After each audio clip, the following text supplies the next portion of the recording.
Have you ever felt like you're easy to replace? Like if you disappeared, someone else would simply take your place and life would go on without hesitation? That feeling doesn't come from reality. It comes from fear. And this is how that fear is born. Lucas wasn't loud. He wasn't dramatic. He wasn't insecure in the way people expect insecurity to look. He smiled. He showed up. He did everything right. Yet inside him lived a quiet question that never stopped repeating. Am I enough or just convenient? Every time he scrolled, he saw people doing better, more confident, more successful, more desired. And slowly, unconsciously, his mind started building a dangerous belief. If I don't become more, someone else will replace me. Not because anyone said it, but because his fear whispered it. At work, Lucas overprepared. He stayed late. He double-checked everything. Not because he loved perfection, but because he feared invisibility. He believed value meant irreplaceable, and rest meant risk. So he worked harder and trusted himself less. The fear of being replaceable doesn't come from adulthood. It comes from earlier moments, moments when attention was conditional, when love felt earned, when approval felt temporary. Your mind learns a rule: be useful or be forgotten. And once that rule is learned, it follows you everywhere.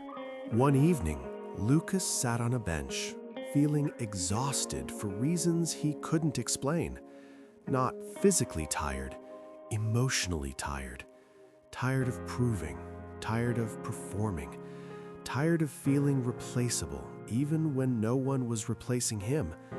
That's when a calm voice broke the silence.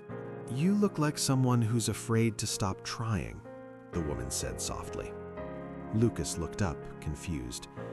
"I don't even know you," he replied. She smiled gently. That's usually when people tell the truth. Evelyn looked ahead and said, "People who fear being replaced don't believe they are chosen. They believe they are tolerated." Lucas felt his chest tighten because she had named something he never said out loud. And if this feeling sounds familiar, if you've ever felt like you had to earn your place, subscribe.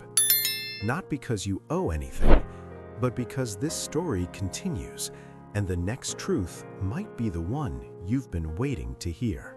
Evelyn spoke slowly, as if choosing each word carefully.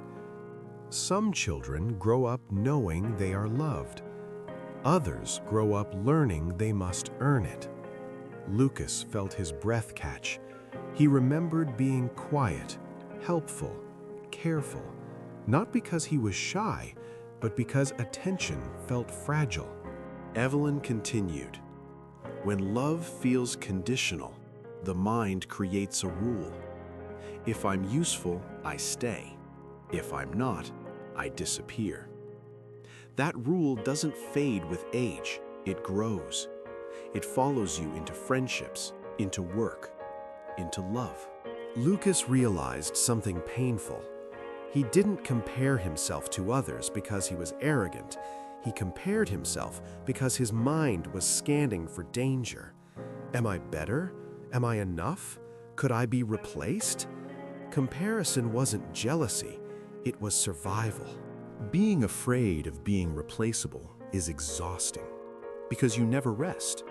You overgive, you overperform, you overthink. And when someone doesn't respond fast enough, your mind whispers, "They found someone better," even when nothing changed. Evelyn looked at Lucas and said, "You confuse being chosen with being needed. When someone needs you, you feel safe. But being chosen isn't about usefulness, it's about presence." Lucas felt something crack inside him. "You don't feel enough," Evelyn continued, "because you measure yourself by performance. But people don't love performances, they love people. You don't get replaced because you stop trying. You feel replaceable because you don't believe you're worthy without trying. Lucas lowered his gaze. For the first time, his fear made sense. Evelyn's voice softened. "This fear doesn't stay at work," she said.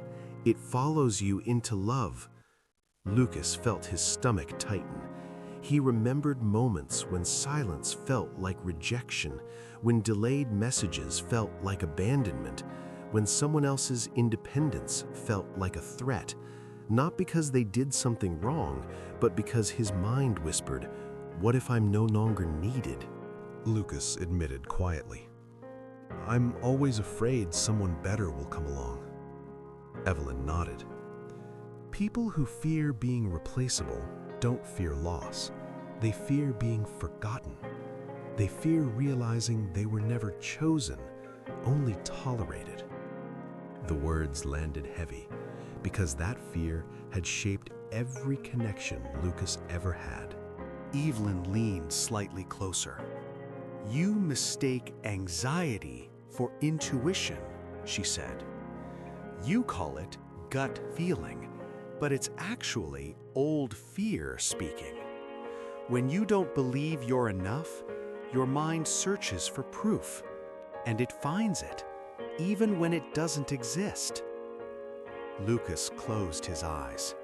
He realized how many times he sabotaged closeness, trying to protect himself from imagined rejection. Trying harder never brought peace. It brought exhaustion.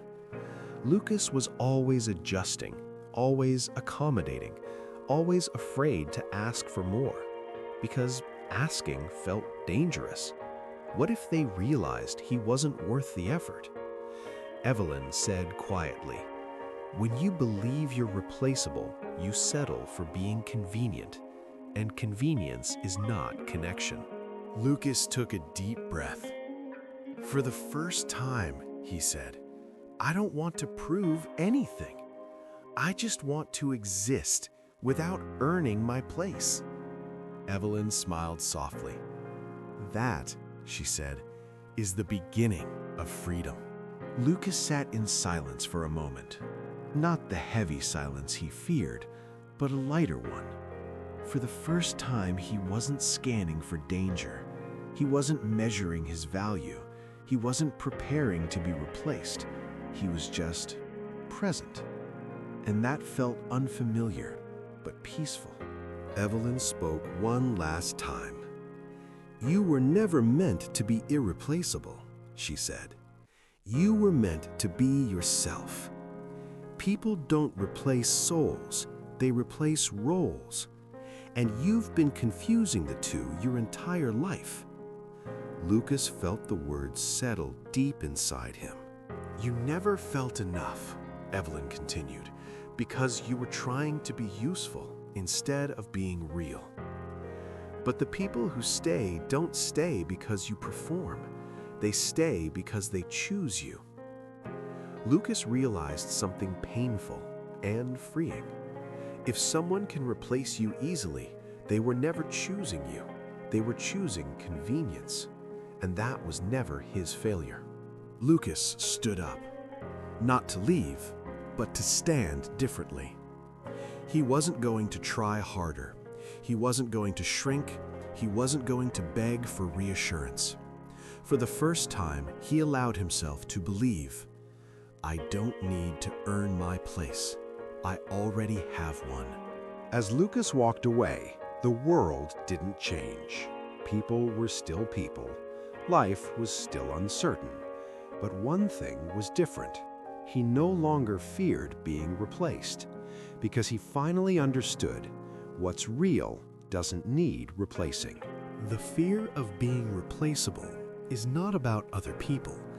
It's about a version of you that learned love was conditional. But you are not a role. You are not a position. You are not an option.